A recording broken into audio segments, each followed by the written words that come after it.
जय स्टूडेंट। तो आज हम लेके आए वीडियो का नेक्स्ट पार्ट। तो हम कर रहे थे कोलिगेटिव प्रॉपर्टी। कल किया था हमने लोअरिंग वेपर प्रेशर, तो आज हम करेंगे उसकी नेक्स्ट है एलिवेशन बॉइलिंग पॉइंट। कल हमने 4 डिस्कस की थी, तो आई होप कि पहले ही सीरीज़ आपने देख ली होगी। Okay, let's get started. आप हम शुरू करते हैं टाइम वेस्ट।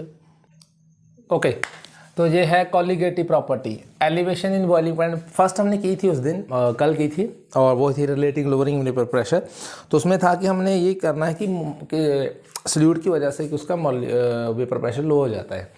तो बॉइलिंग एलिवेशन का मतलब होता है इंक्रीज होना। क्या मतलब इंक्रीज होना, बॉइलिंग पॉइंट इंक्रीज होगा। बॉइलिंग पॉइंट की डेफिनेशन लिख लो, the temperature at which the vapour pressure become equal to the atmospheric pressure. वो टेम्परेचर जिसमें जो सोल्यूशन का जो वेपर प्रेशर होगा ना, वो become equal to atmospheric pressure, दोनों का बराबर हो जाएगा। ये देखो, मान लो ये मैंने लिया सॉल्वेंट, इसमें कोई सल्यूट भी होगा, ये सोल्यूशन है।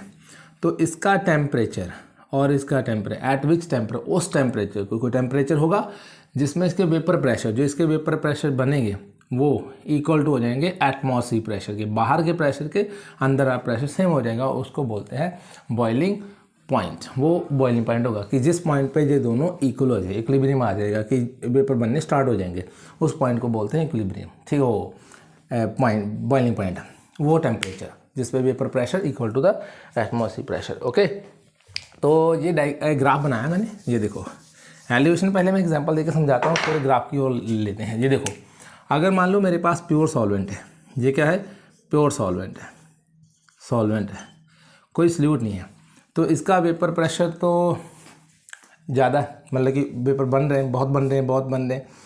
तो ये है प्योर सॉल्वेंट। क्या है, प्योर सॉल्वेंट। जब मैं मान लो कि हम एग्जांपल लेते हैं डिलाइड। मैंने कल भी बोला था कि अगर हम, जब मैं ऐसा देखूँ कि मैं ही दुनिया में बहुत हूँ, तो मेरा अकेले का जैसा मानना है कि मैं, मुझसे अच्छा कोई है ही नहीं, तो बड़ा कर रहा हूँ, मैं उछल कूद कर रहा हूँ, मतलब उसका वेपर प्रेशर बहुत है, बड़ा बन। तो जब क्या होगा, अगर कोई इंसान अपने आप को समझता है ना कि कोई भी, तो उसका वेपर प्रेशर बहुत है, यानी कि अपने आप को फनी का समझता है, तो उसका और सॉल्वेंट है। तो जब आ जाएगा इसमें थोड़े ऐसे और आ जाएगा, इसमें ऐड कर दो। अब इसका बॉन्ड बन गया किसी के साथ, ये मान लो ए है, इसका बॉन्ड बन गया किसी के साथ। जब बंदा अनमैरिड होता है तो उसकी बहुत हवाएं ऊपर होती हैं, जब कुछ ना, तो जब उसका मैरिड हो जाएगा, मतलब कि तो जब उसकी बॉन्डिंग बन जाएगी किसी से, तो हो सकता है उसका बॉइलिंग पॉइंट और राइज हो जाए। क्या आ जाए, जब इसमें सल्यूट ऐड कर दूंगा, क्या करूँगा, सल्यूट ऐड करूँगा। तो ये देखो, अब मैं इतना सा पानी बॉयल करना, मान लो इतना सा पानी बॉयल करना है, तो उसको थोड़ा ही टाइम लगेगा। अगर मैंने इतना पानी बॉयल करना हो तो उसे थोड़ा सा ज़्यादा टाइम लगेगा, उसका बॉइलिंग पॉइंट बढ़ जाएगा।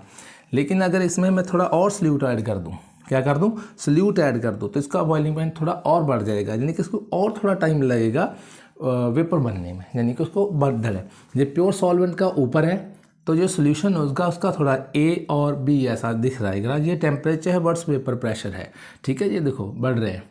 और ये देखो, ये सल्यूट है और सॉल्वेंट है, प्योर सॉल्वेंट का वेपर प्रेशर ज़्यादा है, लेकिन सोल्यूशन का थोड़ा सा क्या हो गया, कम हो गया, मतलब कि इसका इंक्रीज हो गया इन द सेंस इसका बॉइलिंग पॉइंट थोड़ा सा बढ़ जाएगा। ये तो पहले है, लेकिन ये थोड़ा डस्ट में आ गया, अब उसको थोड़ा टाइम लगेगा वेपर बनाने में, क्योंकि उसमें सल्यूट भी है, तो इसके वेपर प्रेशर, तो जो सल्यूट मैंने ऐड किया है उसकी वजह से उसका वेपर प्रेशर और जो कि बॉइलिंग पॉइंट है थोड़ा बढ़ गया है, कि वो पहले तो बहुत था, लेकिन फिर उसको और थोड़ा हमें हीट ज़्यादा देनी पड़ेगी और टेम्परेचर। देखो मैंने एग्जांपल दी, कितना वाटर बॉईल करना, जिनके वाटर के नंबर ऑफ मोल इसमें कम है, लीटर में, मिलीलीटर में, जिसमें भी लिए होंगे वो कम है, तो ईजिली बॉयल हो जाएगा, 2-3 मिनट में, 4 मिनट में हो जाएगा। लेकिन जब हमने ज़्यादा वाटर ले लिया, रफली सॉल्वेंट की एग्जाम्पल दे रहा हूँ, तो इसका बॉइलिंग पॉइंट थोड़ा ज़्यादा है, क्योंकि इसका अमाउंट ज़्यादा है, अमाउंट भी नंबर ऑफ मोल ज़्यादा है, तो नंबर ऑफ मोल ज़्यादा है तो इसको टाइम लगेगा बॉयल करने में। अगर इसमें और सल्यूट ऐड कर दूँ तो इसके सल्यूट का भी नंबर ऑफ मोल्स आ जाएंगे, तो फिर उसको और टाइम लगेगा बॉयल करने में। ठीक है, अगर ये नंबर ऑफ मोल्स सल्यूट पे डिपेंड कर रहा है, तो अगर नंबर ऑफ मोल्स पे सल्यूट पे डिपेंड करे तो कोलिगेटिव प्रॉपर्टी होती है, जो कहते हैं number of solute particle depend, number of depend कौन सा, सल्यूट पर, नेचर पे डिपेंड नहीं करती, नंबर ऑफ सल्यूट पार्टिकल पे डिपेंड करती है। किस पे नहीं, नंबर ऑफ सल्यूट पार्टिकल, फिर कितने % मैंने इसमें कितना मैंने सल्यूट ऐड किया जिसकी वजह से उसका बॉइलिंग पॉइंट बढ़ गया है। ओके, आई थिंक आपको this much explanation is sufficient. तो अब हमने क्या करना है, ये निकालना है पहले इसको ड्रॉ करो फिर हम इसका आगे बढ़ते हैं। ये एक्सप्लेनेशन डायग्राम क्लियर है ग्राफिकली कि ये सॉल्वेंट है और ये सोल्यूशन है। सॉल्वेंट का वेपर प्रेशर वैसे मानो तो बहुत बड़ा था, लेकिन जब मैंने सॉल्यूट ऐड कर दिया तो उसका वेपर और बढ़ गया, तो इसका ग्राफ थोड़ा नीचे आ जाएगा। और ये है डेल्टा टीबी, और ये क्या है, ये है प्योर सॉल्वेंट। ये क्या है, डेल्टा टीबी क्या है, डेल्टा टीबी, इसे बोलते हैं प्योर सॉल्वेंट। क्या है, boiling point of pure solvent. ये प्योर सॉल्वेंट का होगा, अब इसमें सॉल्यूट नहीं है, तो ये क्या होगा, डेल्टा टीबी। ये सोल्यूशन का हो सकता है, किसका होता है, सोल्यूशन का मान लो, सोल्यूशन का होगा। और ये डेल्टा टीबी है, डेल्टा टीबी है। ये दोनों का डिफरेंस होगा, सोल्यूट का, प्योर सॉल्वेंट का और सोल्यूशन का, दोनों का डिफरेंस हो जाएगा। तो इसको मैं लिखूंगा डेल्टा टीबी माइनस ये टीबी, और ये है डेल्टा टीबी। हम यहाँ से डेल्टा टीबी निकाल सकते हैं, तो टोटल बॉइलिंग पॉइंट, यानी कि डिफरेंस उसका निकाल देंगे कि कितना बॉइलिंग पॉइंट बढ़ा। ओके, कि पहले कितना था और बाद में कितना है। तो डेल्टा टीबी होता है टोटल, इन दोनों का जो डिफरेंस होगा ना, पीक थोड़ा तो बड़ा होगा ना, और किसकी वजह से बड़ा होगा वो निकालेंगे। ये है डेल्टा टीबी, डेल्टा टीबी निकालेंगे। ठीक है, ये ए और ग्राफ पी है और ये सी एंड डी है। आई होप कि आपको ये समझ में आए। इसको करो नोट डाउन, फिर हम आगे चलते हैं। ओके, तब हम करेंगे मैथमेटिकली डेल्टा टीबी निकालना है, टोटल बॉइलिंग पॉइंट। तो इसमें क्या करेंगे हम कि हम पहले निकालेंगे, ये देखो डेल्टा टीबी किसके इक्वल है, ये देखो, ये होगा डेल्टा टीबी सोल्यूशन का और ये होगा डेल्टा टीबी सॉल्वेंट का। अगर मैंने पहले थोड़ा इधर हो गया, पहले सोल्यूशन आता है फिर आता है बॉइलिंग पॉइंट, क्योंकि ये तो इससे दोनों का डिफरेंस निकाल लेंगे, वो डेल्टा टीबी होगा। तो ये डेल्टा टीबी क्या है, टोटल बॉइलिंग पॉइंट। क्या है, टोटल बॉइलिंग पॉइंट है। तो हम निकाल सकते हैं टोटल बॉइलिंग पॉइंट इसके। तो इसमें क्या होगा कि इंक्रीज़ होगा बॉइलिंग पॉइंट क्या हो जाएगा, इंक्रीज़ होगा। तो इसमें हम आगे बहुत कुछ निकाल सकते हैं, और ये हम एक्सपेरिमेंटली मेजर कर सकते हैं। क्या कर सकते हैं, इसको हमने एक्सपेरिमेंटली मेजर किया, डेल्टा टीबी को एक्सपेरिमेंटली मेजर किया, क्योंकि उसके डिपेंड करता है ना नंबर ऑफ मोल्स के, कितना उसके हमने सॉल्यूट डाले थे, जिसकी वजह से उसका बॉइलिंग पॉइंट क्या होगा था, बढ़ गया था। तो इसको हम ऐसे लिख सकते हैं कि ये जो डेल्टा टीबी है, क्या डेल्टा टीबी किसके इक्वल होगा, डायरेक्टली प्रोपोर्शन होगा मोलर कंसंट्रेशन। ये स्मॉल m है तो इसका मतलब है molar concentration, directly proportional to, यहाँ लिखने लाइन भी लिख लो, delta TB directly proportional to the molar concentration. Molar concentration means m की मोलैलिटी। क्या है, मोलैलिटी। हम मोलैलिटी की टर्म इसको फाइंड कर सकते हैं। ठीक है, तो ये डायरेक्टली प्रोपोर्शनल साइन हटा देना है, मैंने क्या करना है, हटा देना है। तो इसको मैं हटा दूंगा, तो ये रिमूव कर दूंगा, तो ये लगेगा KB और ये m। देखिए KB क्या है, कांस्टेंट बॉइलिंग पॉइंट। क्या है, कांस्टेंट बॉइलिंग पॉइंट। ये कांस्टेंट बॉइलिंग पॉइंट है, और ये कांस्टेंट बॉइलिंग पॉइंट भी हम किसी से निकालेंगे कि ये कहाँ से है, इसका भी बताते हैं। m क्या है, मोलर। 1 मोलर सोल्यूशन क्या होता है, मैंने 1 ग्राम, जब हम 1 gram of solute dissolve in 1000 gram of solvent, तो उसे बोलते हैं is called 1 molar solution. Clear है। ये मैंने पहली वीडियो में भी मोल कंसंट्रेशन में भी दिया था कि एक मैं 1 ग्राम लूँगा कोई सॉल्यूट, तो इसको 1000 ग्राम में क्या कर दूंगा, डिजोल्व, क्योंकि मोलैलिटी किसमें है, उसका सॉल्यूट का वेट लेते हैं और सॉल्वेंट का भी वेट लेते हैं। क्लियर है, और उसको निकालते हैं। ये मोलैलिटी है, ये मोलैलिटी। तो अब हम आगे निकाल सकते हैं कि मोलैलिटी किसके ऊपर है। हम मोलैलिटी कैसे निकालते हैं, इसको आगे एक्सपेंड कर सकते हैं, डेल्टा टीबी। ये मोलैलिटी किसे निकालते हैं, जैसे इसके में जो मैंने ये है सॉल्यूट और ये क्या है, सॉल्वेंट। तो ये होगा suppose VB, wait of the solute. WB क्या होगा, ये जो गिवन वेट है, वेट ऑफ द सॉल्यूट। तो उसके मोल निकालेंगे, तो फिर M क्या होगा, MBB होगा उसका।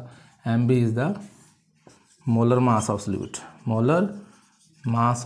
सॉल्यूट। क्लियर। और मोलैलिटी को उसमें निकालते हैं, 1000 में निकालते हैं। तो ठीक है, तो इसका सॉल्यूट है और ये सॉल्यूट है और ये क्या है, सॉल्वेंट है। तो सॉल्वेंट का भी क्या होगा, WA क्या होगा, वेट ऑफ सॉल्वेंट। ये लिख लो लाइन। ये देखो, अब हम इसको ये भी निकाल सकते हैं। तो एक मैंने ब्लैक बोर्ड देखो, दिख रहा है, हाँ दिख रहा है। तो इसको मैं क्लियर कर लूँ, यहाँ से लिख लूँ। ये देखो, क्लियर हुआ। डब्ल्यू बी क्या है, weight of solute, W A क्या है, वेट ऑफ सॉल्वेंट। क्लियर है ना, नज़र आ रहा है। और एम बी क्या है, मोलर मास ऑफ सल्यूट। तो मोलैलिटी किसके इक्वल हुई, ये क्या है, given mass over molar mass into, mole भी निकालने हैं ना, तो ये आएगा इनटू, ये लिखो मोलैलिटी की टर्म में। यहाँ से तो हम m निकाल लेंगे, यहाँ से क्या निकाल लेंगे, m निकाल लेंगे। तो m की जगह मैं ये भी फिल कर सकता हूँ, delta T B equal to K B, और जहाँ था m, तो m की वैल्यू ये सेम है, m मैं यहाँ से निकालूंगा given mass over molar mass in molality, यानी 1 मोल सोल्यूशन, और ये 1000 है, और ये क्या, given mass over molar mass into wait of the solvent. तो इसको मैं ये से भी लिख सकता हूँ, और ये देखो एम बी तो नीचे रहेगा, M B into W B into 1000 over W A. देखो मैं ये भी निकाल सकता हूँ, और ये फार्मूला है, ठीक है। यहाँ से न्यूमेरिकल आएंगे, एम बी निकालना आ सकता है, डेल्टा आपको के बी भी आ सकता है, डब्ल्यू बी भी आ सकता है, weight of solute, weight of solvent, और 1000 तो क्या आएगा, कांस्टेंट है। और ये डेल्टा टी बी भी निकाल, अगर डेल्टा टी बी निकालना है तो ये यहाँ से आएगा पहले। अगर सपोज आपको न्यूमेरिकल में ना दिया हो तो वो हम ऐसे निकाल लेंगे, आपको 2 दिए होंगे डेल्टा टी बी। देखो आपको सल्यूट प्योर सॉल्वेंट का भी दिया होगा और सॉल्यूशन का भी दिया होगा, दोनों को प्लस माइनस करोगे तो डेल्टा टी बी आ जाएगा, ठीक है। डेल्टा टी बी यहाँ पे, और ये जो है ये कांस्टेंट है, ये क्या है, कांस्टेंट है, ये तो है मोलर बॉइलिंग पॉइंट कांस्टेंट है, क्योंकि 1 मोल का है, किसका है, 1 मोल का है। और ये कहाँ से प्रिपेयर मेजर कितना है कि क्लेजन-क्लैपलर थ्योरी थी, उसने एक फार्मूला दिया था, उससे हम इसको मेजर कर सकते हैं, ठीक है। क्लियर हुआ। पहले ये क्या है, weight of solute, weight of solvent and molar mass of the solute, and ये हम न्यूमेरिकल के नाम से, और हाँ इसको अबिलियोस्कोपिक कांस्टेंट भी बोलते हैं। क्या बोलते हैं, पहले ये इतना नोट डाउन करो, फिर आगे चलते हैं कि जब 1 mole of solute dissolve in 1000 gram of solvent, उसे 1 मोलर सोल्यूशन बोलते हैं, और 1 मोलर सोल्यूशन का हम ऐसे निकाल सकते हैं इन मोलैलिटी की टर्म में। ओके, यहाँ तक नोट डाउन करो, फिर हम आगे चलते हैं। ओके, तो हम इसको जो है ना 1 मोलर के है जो 1, ये जो के बी है, ये क्या है, इसके जो डेल्टा टी बी ये डायरेक्टली प्रोपोर्शनल किसके है, 1 मोलर सोल्यूशन के। इसे 1 मोलर कांस्टेंट भी बोलते हैं। क्या बोलते हैं, मोलर कांस्टेंट, और जहाँ इसे बोलते हैं अबिलियोस्कोपिक कांस्टेंट। क्या बोलते हैं, अबिलियोस्कोपिक कांस्टेंट, उसका मतलब भी यही होता है बॉइलिंग पॉइंट।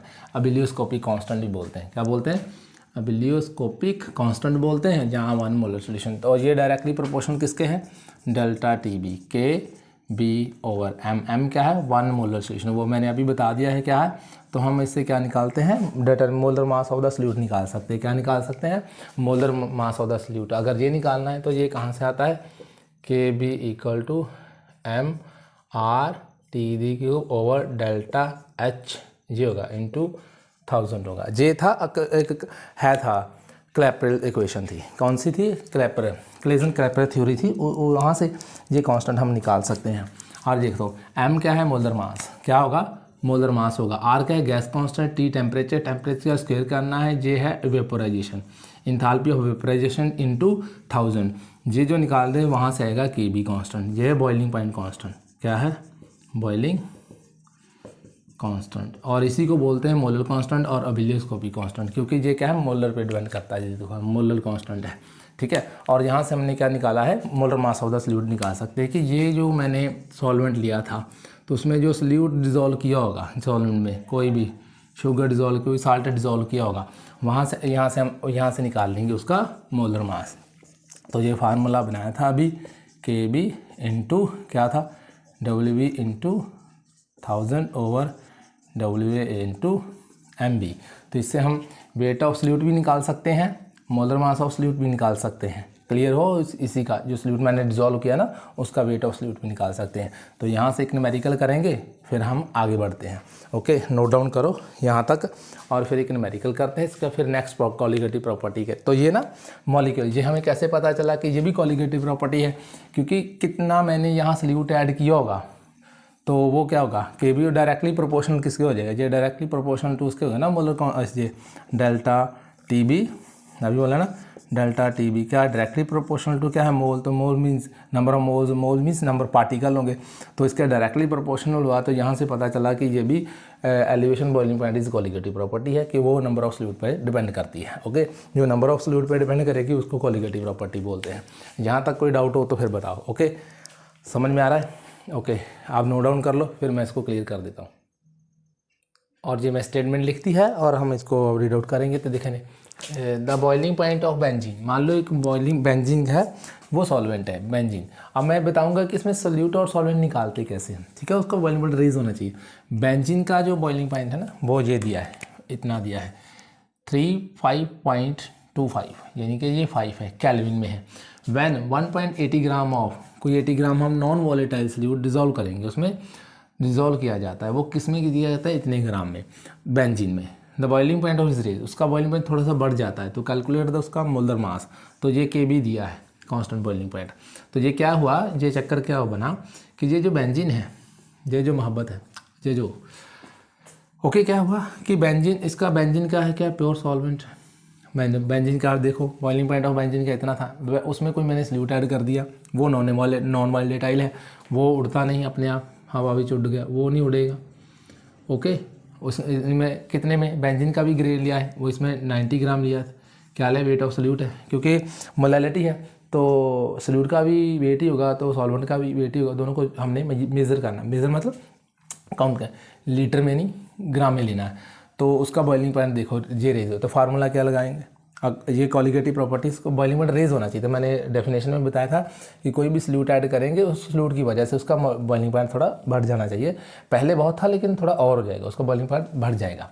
तो हमने कैलकुलेट करना है, तो सोल्यूशन लिखे इसको क्या क्या, पहले हम लिखेंगे weight of solute, weight of solute किसको रिप्रेजेंट करते हैं, WB, वेट ऑफ सॉल्वेंट जिसमें वो डिज़ोल्व हुआ वो क्या है, WA, molar mass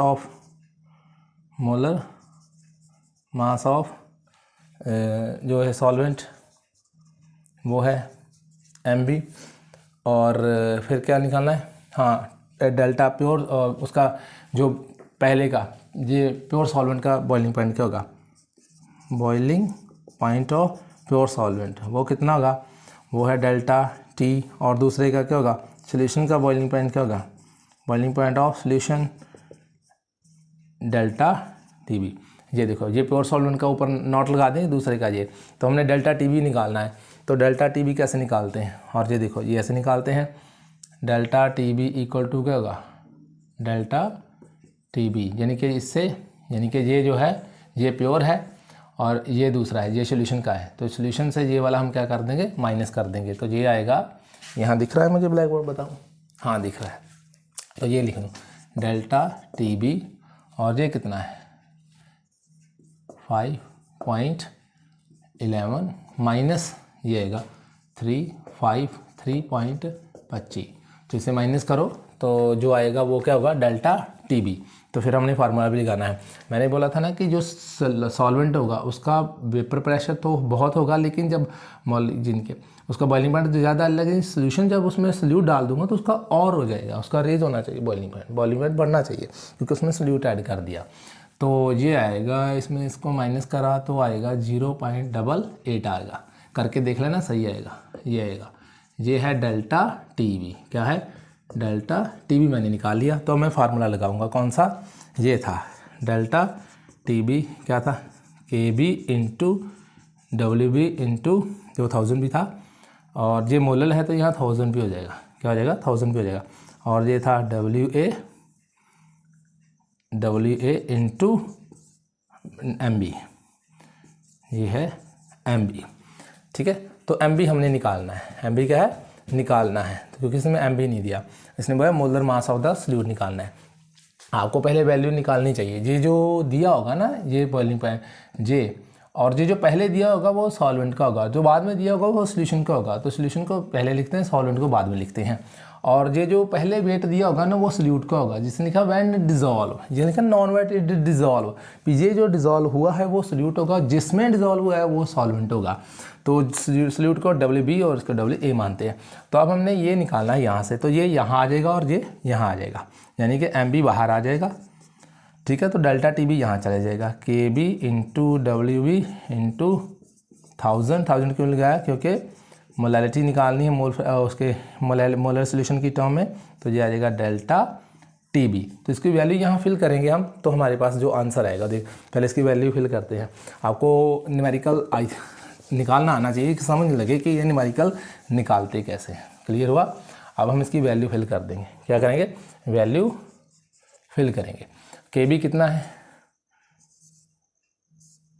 MB, clear है, 2.53 kg मोल, यूनिट भी लिखने हैं आपने, इनटू वेट कितना दिया है वो B का 1.8 ग्राम, ठीक है, इंटू 1000, और WA कितना दिया है 90, इंटू डेल्टा TB कितना है 88। अभी इसको इससे मल्टीप्लाई करो, फिर इसको इससे मल्टीप्लाई करो, इसको इससे मल्टीप्लाई करो, इन सबको मल्टीप्लाई करके जो आंसर आएगा उनको सबको डिवाइड कर देना।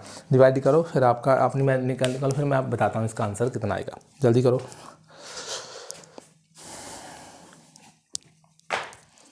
कितना है आंसर, जल्दी करो, शाबाश, फटाफट। मैं वायर सही कर लूँ तब तक। एक कहानी सुनाऊंगा आज मैं आपको, एक कहानी सुनाऊँ। कहानी, एक था राजा, एक थी रानी, दोनों मर गए, ख़त्म कहानी।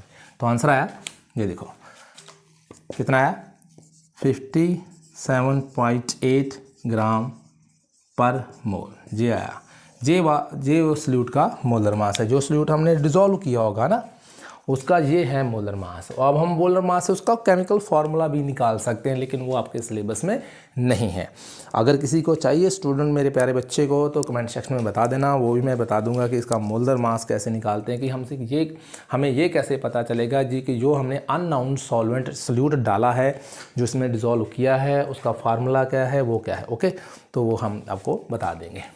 यहाँ तक क्लियर है? कोई डाउट और बताए जल्दी, शाबाश, ठीक है, कोई है तो बता दो। तो फिर हम आगे चलते हैं, नेक्स्ट कॉलिगेटिव प्रॉपर्टी करेंगे। और लास्ट में एक मैं आपको सीरीज़ दूंगा, लास्ट में अभी एक या कल या परसों को एक सीरीज़ दूंगा। उसमें आपको मैं अनाउंस कर रहा हूँ कि आपको 1000 न्यूमेरिकल होंगे।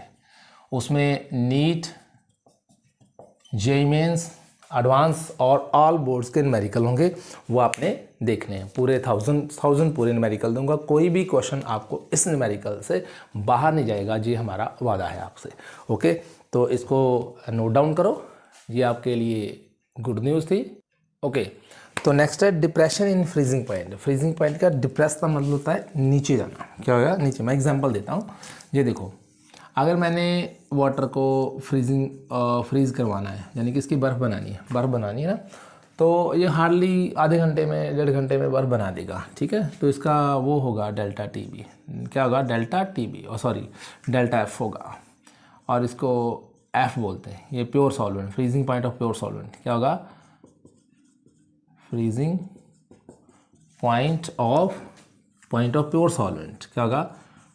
Point of pure solvent.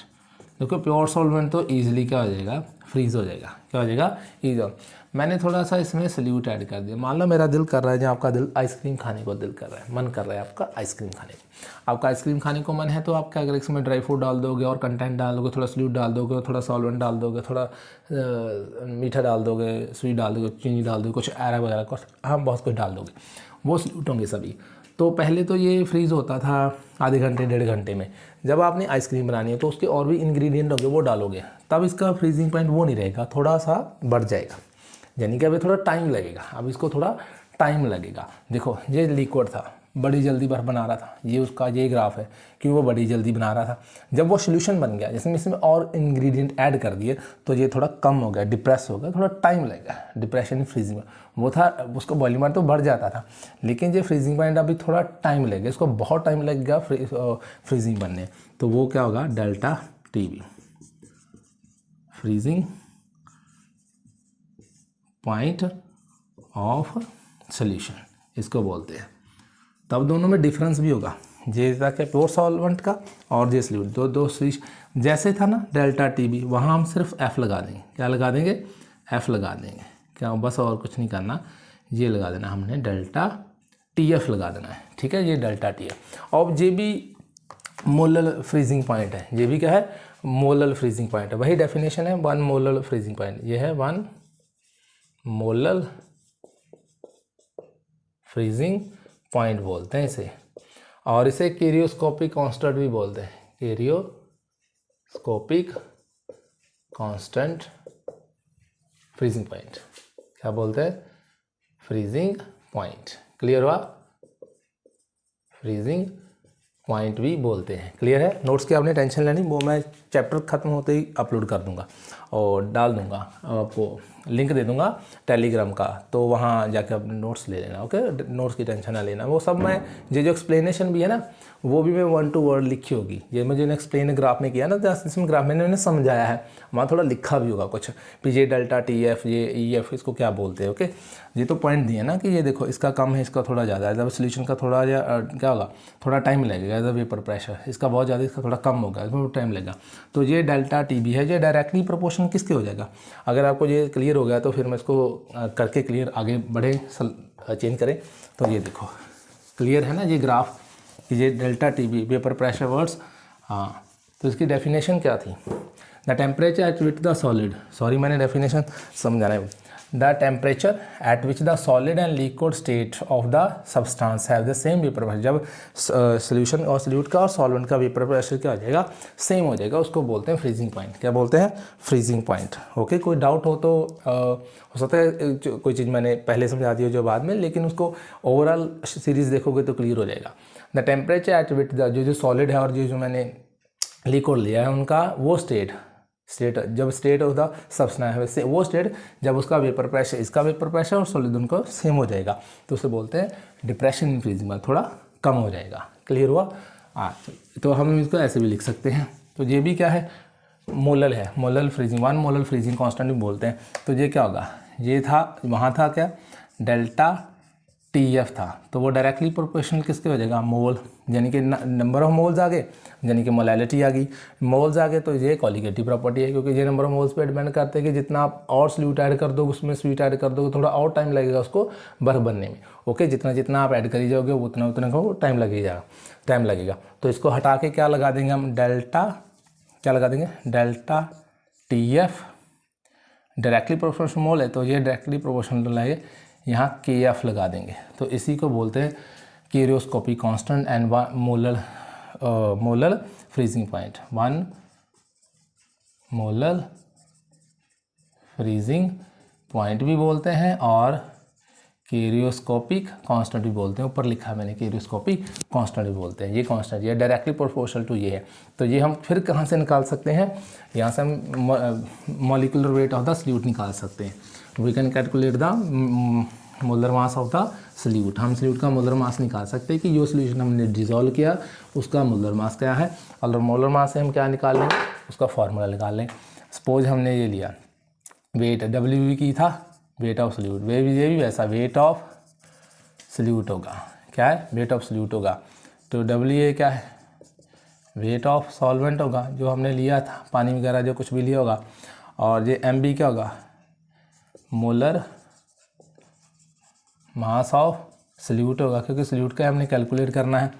तो के बी के एफ क्या होगा, freezing point constant, freezing molal freezing point constant होगा। कांस्टेंट ये बेटा कांस्टेंट है, ये हम एक्सपेरिमेंट से मेजर करते हैं, जैसे वो करते थे ना के बी और डेल्टा टी बी और के बी, हाँ वहाँ वैसे ये भी करते हैं पॉइंट है। और इसका फार्मूला क्या बन जाएगा, ये वाला delta t f equal to k f into W B into 1000 over WA into MB। जैसे हमने डेल्टा TF निकाला, KB निकाला था, सेम हम वैसे ही निकाल दें वेट ऑफ सल्यूट और वेट ऑफ ये क्लियर, ये हम निकाल लेंगे डेल्टा। और यहाँ से भी कितने न्यूमेरिकल आ सकते हैं, या तो आपको G निकालना पड़ेगा, जहाँ G आएगा, जहाँ G आएगा, जहाँ G, यहाँ G आएगा। तो अब हमने ये भी निकालना है, यहाँ से हम ये भी निकाल सकते हैं। देखो delta TF directly proportional to किसके था, KF था इंटू M था।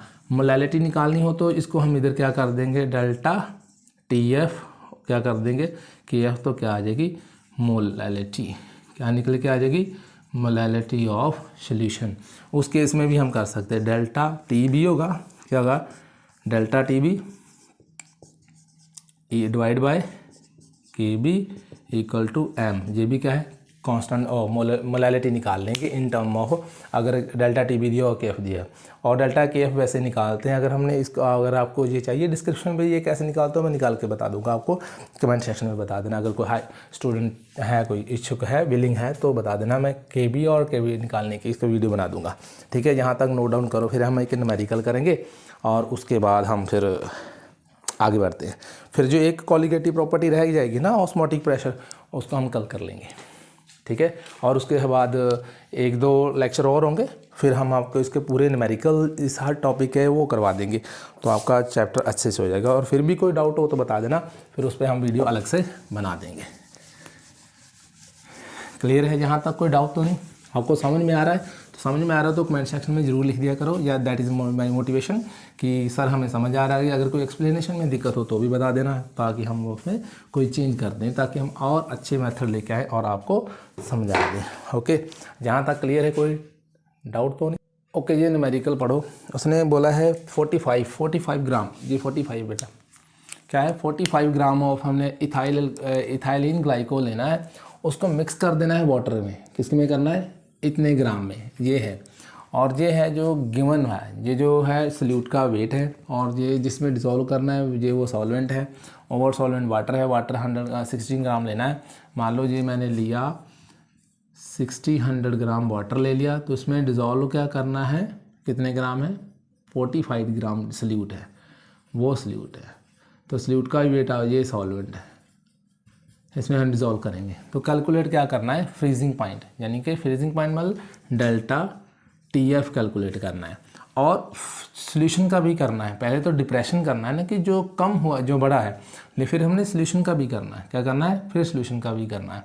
तो हम बताएंगे वो कैसे करते हैं, ठीक है, कि किसकी वजह से हुआ। तो पहले ये फार्मूला लिख लो, delta TF equal to KF into ये क्या है solution, into WB into 1000 over MB into WA।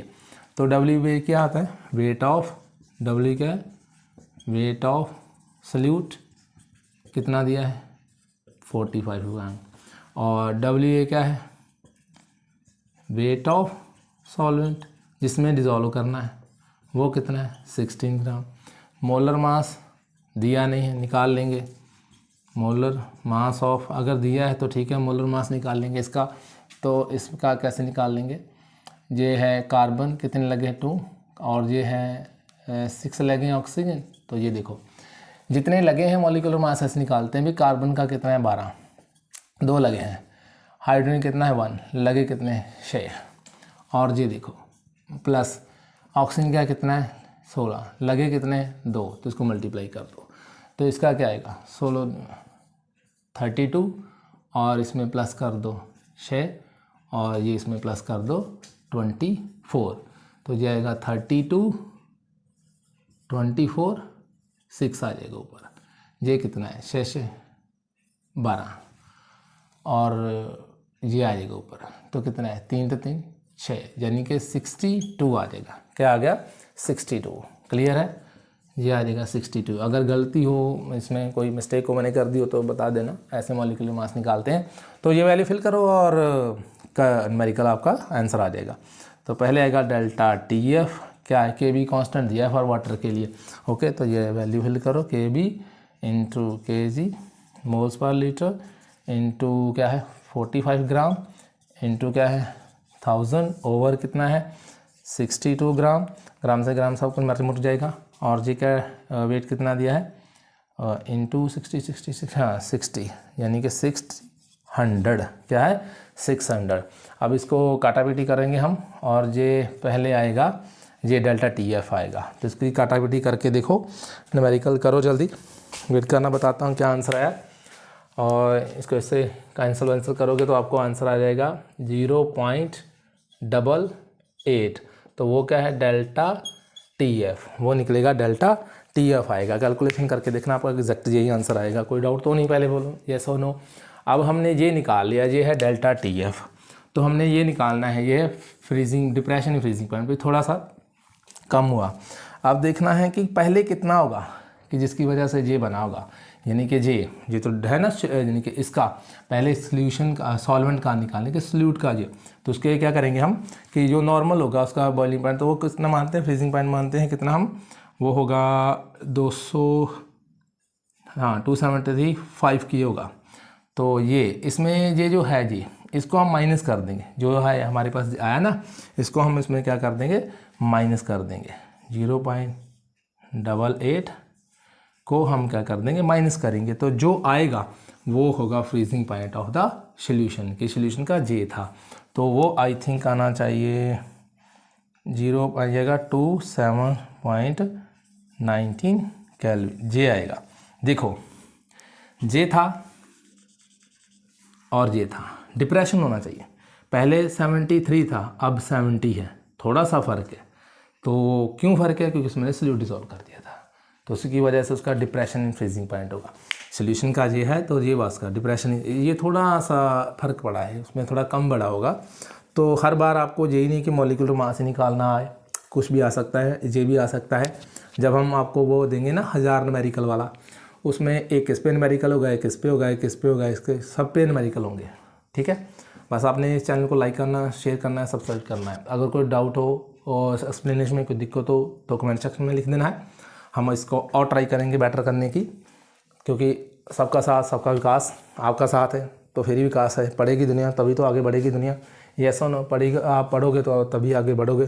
तो अब हम आपके सपने साकार करने में थोड़ी सी क्या कर देंगे, उसमें हेल्प कर देंगे। आई होप कि आपको ये समझ में आया होगा। जय हिंद स्टूडेंट।